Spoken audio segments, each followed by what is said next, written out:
इसके बाद जैसे ही आपके पास ये टेक्स्ट लिखा हुआ आ रहा है, इसके अंदर आपको लिखना है, इस टेक्स्ट के अंदर आपको लिखना होता है, जैसे मैंने टेक्स्ट लिखा, ये टेक्स्ट क्या है मेरे पास डेटाबेस है टेस्ट करने के लिए। फिर मैं लिखता हूँ शो डीबीएस। शो डीबीएस क्या होता है, जो भी अपने पास डेटाबेस है वो सारे शो हो जाएंगे। आपको कमांड यूज़ करनी है शो डीबीएस, क्योंकि जब भी आप इंटरव्यू फेस करते हो तो इंटरव्यूअर आपसे ये नहीं पूछता आपने कितनी लाइंस का कोड लिखा है या फिर आपको कितनी लाइंस का कोड आता है, नहीं, वो आपसे यही कमांड पूछता है कि आपको मैं बोलता हूँ कि डेटाबेस शो करने की कमांड बताओ, तो आपको उस टाइम यही बोलना है शो डीबीएस। इतनी छोटी सी कमांड है पर आपको नहीं पता होती है तो आप एज ए बैकएंड डेवलपर आप इसको हैंडल नहीं कर पाते हो, तो आपको लिखना है शो डीबीएस। तो आपको मोंगोडीबी के सारे डेटाबेस शो होना स्टार्ट हो जाएंगे। और आपको बहुत सारी बार इंटरव्यू में ये भी पूछा जाता है डिफ़ॉल्ट डेटाबेस मोंगोडीबी में कौन कौन से होते हैं, तो आपको बोलना होता है एडमिन, कॉन्फ़िग और लोकल। ठीक है, मेरे पास ये तीनों डेटाबेस शो हो रहे हैं। ठीक है, एडमिन, कॉन्फ़िग और लोकल। इसके बाद आपको कमांड लिखनी होती है यूज़ कीवर्ड आपको लिखना होता है जिस भी डेटाबेस को आपको यूज़ करना है उसके लिए। मैं लिख रहा हूँ यूज़ एडमिन। इसका मतलब कि अब ये देखो मेरे यहाँ पे क्या लिखा हुआ आ गया, एडमिन। इसका मतलब अब मैं जो डेटाबेस यूज़ कर रहा हूँ वो कौन सा कर रहा हूँ, एडमिन।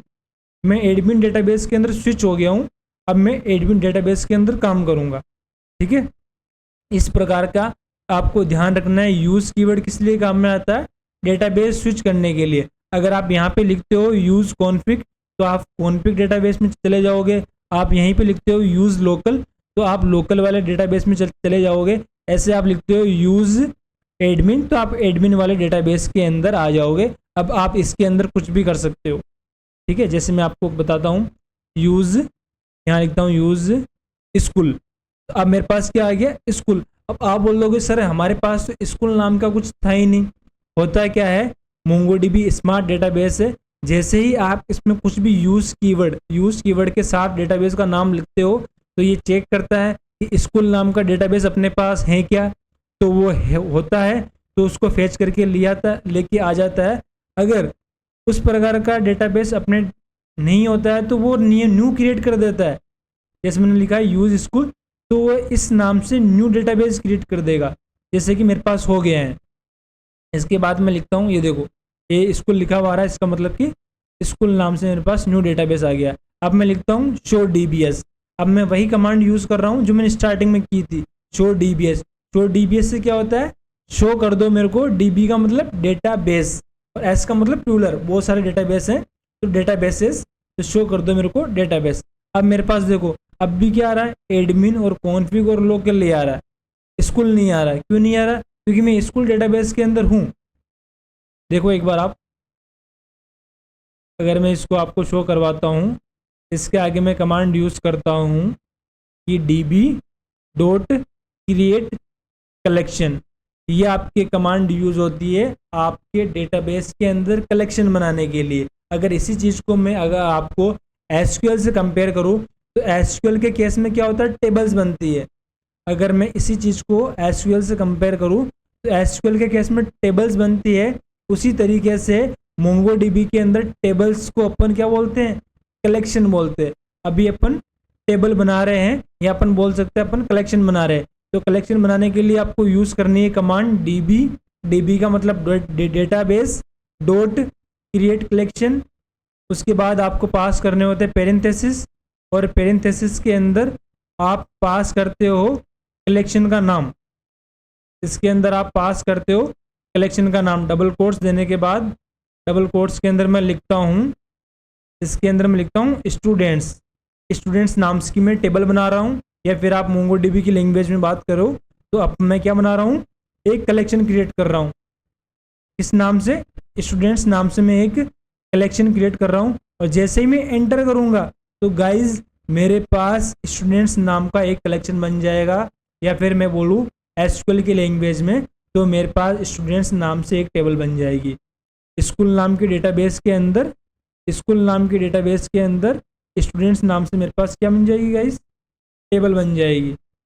ठीक है, अगर मैं बात करूं तो क्या होगा, मेरे पास स्कूल नाम से डेटाबेस के अंदर क्या बन जाएगी, टेबल बन जाएगी स्टूडेंट्स नाम से। अब मेरे पास रेस्पॉन्स क्या आ रहा, ओके 1। अगर आपके पास भी ओके 1 लिखा हुआ आता है गाइज, इसका मतलब आपके भी टेबल्स या फिर कलेक्शन सक्सेसफुली बन गया है। आपके भी डेटाबेस के अंदर जो कलेक्शन है वो सक्सेसफुली बन गया है स्कूल नाम की डेटाबेस के अंदर। इसके बाद मैं यूज़ करता हूँ, इसके बाद मैं लिखता हूँ CLS। CLS कमांड आपके टर्मिनल्स के अंदर बहुत सारी कमांड्स जो भी आपने लिखा हुआ है उसको सबको क्लियर करने के लिए यूज होती है। CLS MongoDB शेल के अंदर, MongoDB शेल के अंदर CLS आपके क्लियर करने के लिए यूज होती है। इसके बाद मैं लिखता हूँ show DBS। फिर से मैं कमांड यूज़ कर रहा हूँ show DBS, तो मेरे पास डेटाबेस शो होंगे। अब गाइज आप देखो MongoDB के अंदर होता क्या है, जब मैंने show DBS पहले लिखा था तो मेरे पास ये स्कूल शो नहीं हो रहा था। अब जैसे ही मैंने एक कलेक्शन क्रिएट किया उसके बाद मेरे को स्कूल शो होना स्टार्ट हो गया। इसका मतलब ये होता है कि जब भी आप MongoDB के केस में आप डेटाबेस बनाते हो तो वो डेटाबेस बन जाता है, पर जब तक कि आप उसके अंदर कलेक्शन, जब तक कि आप उसके अंदर टेबल्स क्रिएट नहीं करते हो तब तक MongoDB उस डेटाबेस को शो नहीं करता है। क्योंकि जिस टेबल में या फिर जिस डेटाबेस के अंदर कोई टेबल्स ही नहीं है तो उसको शो नहीं करता है। जैसे ही मैं स्कूल नाम के डेटाबेस के अंदर जैसे ही मैंने एक टेबल क्रिएट की है या फिर एक कलेक्शन क्रिएट किया है मैंने स्टूडेंट्स नाम से, अब मेरे पास स्कूल वाला डेटाबेस शो हो रहा है। ठीक है, अब आपको ये समझ में आया पहले क्यों शो नहीं हो रहा था, अब ये शो हो रहा है। अब आपका कन्फ्यूजन क्लियर हो गया होगा गाइस। अब मेरे पास स्कूल नाम की डेटाबेस शो हो रहा है। इसके अंदर मैं लिखता हूँ अब db.drop डेटाबेस। अगर ये कमांड आप यूज़ करते हो, इस कमांड से क्या होता है, जो भी आपके पास डेटाबेस बना हुआ होता है वो डिलीट हो जाता है।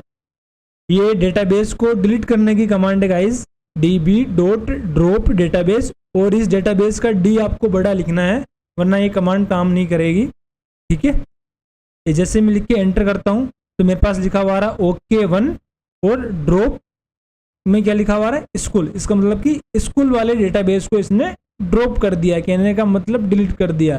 फिर से मैं चेक करता हूँ एक बार, फिर से मैं गाइस चेक करता हूँ शो DBS। अब मेरे पास देखो 3 ही डेटाबेस शो हो रहे हैं, एडमिन, कॉन्फ़िग और लोकल। स्कूल वाला डेटाबेस मेरा डिलीट हो गया है। देखो आप पहले वाला दिख रहा है स्कूल, अब मेरे पास स्कूल शो नहीं हो रहा। क्यों? क्योंकि स्कूल वाला डेटाबेस डिलीट हो गया। अब मैं इसको मिनिमाइज करता हूँ एक बार VS कोड को। ठीक है, इसको मैं इस तरफ मिनिमाइज करता हूँ। अब मैं आपको MongoDB के अंदर दिखाता हूँ। MongoDB कंपास भी आप ओपन कर लेना। इसके अंदर मैं रिफ्रेश करता हूँ, अब आपको दिख रहा होगा अब भी यहाँ भी मेरे पास 3 ही डेटाबेस हैं, एडमिन, कॉन्फ़िग और लोकल। क्योंकि स्कूल नाम का डेटाबेस अपन ने बनाया था पर अपन ने उसको डिलीट कर दिया है, इसलिए वो शो नहीं हो रहा है मेरे पास। ये देखो अब भी मेरे पास ये 3 ही शो हो रहे हैं। ठीक है, अब आप यहाँ से भी डेटाबेस क्रिएट कर सकते हो। मैं आपको कमांड्स के थ्रू भी डेटाबेस पढ़ाऊंगा और यहाँ से UI कैसे अपन डायरेक्ट क्रिएट कर सकते हैं कंपास के अंदर, ये भी बताने वाला हूँ इस वीडियो के अंदर। आपके पास एक ऑप्शन आ रहा होगा क्रिएट डेटाबेस का, इस पर आपको क्लिक करना है। क्लिक करने के बाद आपको नेम पुट करना है, डेटाबेस का नाम। मैं फिर से डेटाबेस का नाम डालता हूँ, इसके अंदर स्कूल वही नाम डालता हूँ जो मैंने कमांड से किया है, और टेबल्स के अंदर मैं डालता हूँ स्टूडेंट्स। ठीक है, टेबल्स का मतलब कलेक्शन। आपको MongoDB केस में ये चीज़ याद रखनी है कि कलेक्शन का मतलब टेबल और टेबल का मतलब कलेक्शन। अब मैं यहाँ डालता हूँ स्टूडेंट्स। स्टूडेंट्स डालने के बाद मैं जैसे ही क्रिएट डेटाबेस पे क्लिक करता हूँ, देखो एक बार इसके अंदर आपको कुछ नहीं चेंजेस नहीं करना है। मैं इसमें कुछ भी चेंजेस नहीं किया मैंने उसके अंदर, और आपको क्रिएट डेटाबेस पे क्लिक करना है। इस ग्रीन बटन पे जैसे आप क्लिक करते हो, ये देखो गाइज आपके पास स्कूल नाम का डेटाबेस सक्सेसफुली बन गया है और उसके अंदर एक कलेक्शन भी बन गया है स्टूडेंट्स। जब तक आपके कलेक्शन नहीं बनेगा तब तक आपका डेटाबेस शो नहीं होगा। ठीक है, अब मेरे पास स्कूल नाम का डेटाबेस बन गया है और उसके अंदर स्टूडेंट्स नाम से कलेक्शन भी बन गया है गाइज। अब आई होप आपको यहाँ तक समझ में आ गया होगा कैसे अपन कमांड से काम करते हैं, कैसे अपन डायरेक्ट कंपास के अंदर काम करते हैं। और जैसे मैंने वहाँ पे डिलीट किया था कमांड के थ्रू, क्या कमांड थी, db.drop डेटाबेस, और उससे मेरा डेटाबेस ड्रॉप हो गया था। वैसे मैं यहाँ पे आपको ड्रॉप करके बताता हूँ। यहाँ पे मैंने इस प्रकार का ड्रॉप करते हैं। आपको ड्रॉप बटन पे क्लिक करना है। क्लिक करने के बाद आपको क्या करना है, जिस भी डेटाबेस को क्लिक करना है, जैसे स्कूल वाले को डिलीट करना है तो आपको इसके अंदर स्कूल पुट करना पड़ेगा। जैसे आप स्कूल इंसर्ट करते हो, इसके बाद ड्रॉप डेटाबेस पे आप क्लिक कर दो तो ये डेटाबेस आपका डिलीट हो जाएगा। आप इसके अंदर स्कूल लिखो, स्कूल लिखने के बाद जैसे आप डिलीट करते हो, ये देखो गाइज आपके पास सक्सेसफुली डेटाबेस डिलीट हो गया है।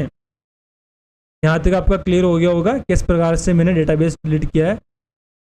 इस वीडियो में अपन इतना ही देखने वाले हैं। इस वीडियो में अपन ने देखा किस प्रकार से अपन डेटाबेस क्रिएट करते हैं, किस प्रकार से अपन डेटाबेस शो करते हैं, किस प्रकार से अपन डेटाबेस को डिलीट करते हैं। Thank you guys.